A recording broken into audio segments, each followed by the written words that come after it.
ಪಾಪಗಳ ಕಳೆಯುವುದು ಕಪಿಲ ತೀರ್ಥವು, ಪುಣ್ಯ ಫಲವ ನೀಡುವುದು ಕೌಂಡಿನ್ಯ ತೀರ್ಥವು,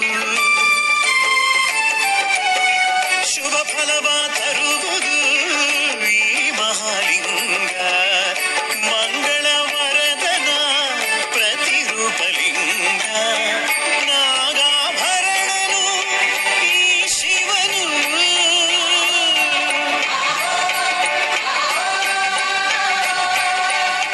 ನಾಗಾಭರಣನು ಈ ಶಿವನು, ಸತ್ಯ ಶಿವ ಸುಂದರನು ಕರೆದು ಕಾವ ಭಕ್ತರ ಪ್ರೀತಿಯಲಿ ಬನ್ನಿ. ಇದೇ ಇದೇ ವಿಷಕಂಠನ ಮಹಾಲಿಂಗ, ಇದೇ ಇದೇ ಶ್ರೀಕಂಠನ ಮಹಾಲಿಂಗ.